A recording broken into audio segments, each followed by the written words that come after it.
រាបសួរពុកម៉ែបងប្អូនថ្ងៃនេះខ្ញុំមាន Samsung S10 Plus មួយគ្រឿងពុកម៉ែបងប្អូនដែលវាមានបញ្ហាជាប់កដដៃហើយសម្រាប់ការដោះកដដៃយើងគឺយើងធ្វើបានដោយខ្លួនឯងទេតោះឥឡូវយើងទៅមើលអំពីវីដេអូធ្វើទាំងអស់គ្នាដំបូងគឺយើងចុច Volume ទាំង3ហ្នឹងបងប្អូន Volume ខាងក្រោមហើយនិង Volume ក្រោម Volume ហ្នឹងហើយ Volume Power យើងចុចឲ្យជាប់មកបន្ទាប់មកគឺយើង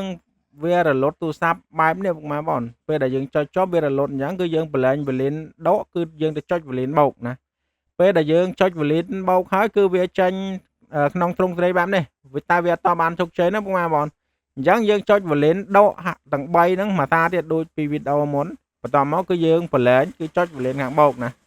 ហើយបន្ទាប់មកយើងធ្វើការរងចាំវាបន្តិចទៅយើងមិនបាច់លែងដៃទេពុកម៉ែបងប្អូនពេលដែលយើងធ្វើការរងចាំមកវានឹងចាញ់យ៉េះណាអញ្ចឹងយើងដល់ដំណាក់កាលយើងត្រូវការ hard reset វាហើយបន្ទាប់មកគឺយើងចុចយក Volume ខាងដកដើម្បី select យក function hard reset ណាហើយបន្ទាប់មកគឺយើង select Volume ខាងដកទៀតយើងយកកន្លែង hard reset ហ្នឹងមកគឺបានជោគជ័យហើយពុកម៉ែបងប្អូនហើយសម្រាប់មួយទៀតពុកម៉ែបងប្អូនសម្រាប់ USB គឺពុកម៉ែបងប្អូនបើអត់ដោតគឺធ្វើអត់ចាញ់ទេណាយើងត្រូវដោត USB ណាយើងធ្វើដោត USB ហើយយើងធ្វើទៅគឺបានហើយបើដោត USB គឺធ្វើអត់ចាញ់ទេហ្នឹងហើយពុកម៉ែបងប្អូនបន្ទាប់មកយើងធ្វើការរងចាំវាយើងបានធ្វើការ format វាហើយឥឡូវយើងធ្វើការរងចាំវាបន្តិចសិនហើយសម្រាប់model នេះគឺយើងអាចធ្វើបានដោយដៃខ្លួនឯងពុកម៉ែបងប្អូនគឺយើងអត់ប្រើប្រាស់ computer ឬ tool ផ្សេងឬកម្មវិធីផ្សេងសម្រាប់ជំនួយទេពុកម៉ែបងប្អូនហ្នឹងហើយពុកម៉ែបងប្អូនបន្ទាប់ពីការធ្វើការ format កូដដៃហើយគឺយើងធ្វើការរងចាំវាពុកម៉ែបងប្អូនយើងធ្វើការរងចាំវាបន្តិចសិនសម្រាប់ការ format កូដដៃគឺយើងមិនមានឧបករណ៍ផ្សេងឬមិនមានកុំព្យូទ័រសម្រាប់ធ្វើការជំនួយគឺយើងធ្វើដោយដៃសុទ្ធណា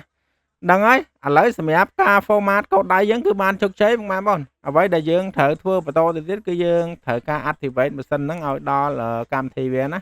ហើយសម្រាប់ការ activate នេះដែរក៏មានភាពងាយស្រួលដែរគឺវាមិនជាបញ្ហាទេសម្រាប់ពុកម៉ែបងប្អូនដែលធ្វើទៅគឺយើងអាចធ្វើខុសឬក៏អាចធ្វើច្រឡំនៅត្រង់ប្រការណាមួយពុកម៉ែបងប្អូនអាចថយទៅធ្វើម្ដងទៀតបានណាវាមិនជាបញ្ហាអីទេអញ្ចឹងសម្រាប់ពុកម៉ែបងប្អូនដែលមានបញ្ហាជាប់កដៃផ្សេងៗពុកម៉ែបងប្អូនអាចទស្សនាអាចធ្វើតាមវិធីនេះបានគឺមានភាពងាយស្រួលមែនតើគឺសម្រាប់ Samsung S10 Plus ណាគឺយើងអាចធ្វើបែបនេះបានអត់អីទេគឺវាមានភាពងាយស្រួលដែរហ្នឹងហើយបងប្អូនសម្រាប់ការ hard reset កូដដៃ Samsung S10 ឬ S10 Plus គឺមានតែប៉ុណ្្នឹងទេបងប្អូនអញ្ចឹងជាចុងក្រោយសូមពុកម៉ែបងប្អូនកុំភ្លេចជួយចុច Subscribe Channel មួយផង Follow Page Like Share ដើម្បីជួបគ្នានៅវីដេអូក្រោយៗទៀតអរគុណជំរាបលា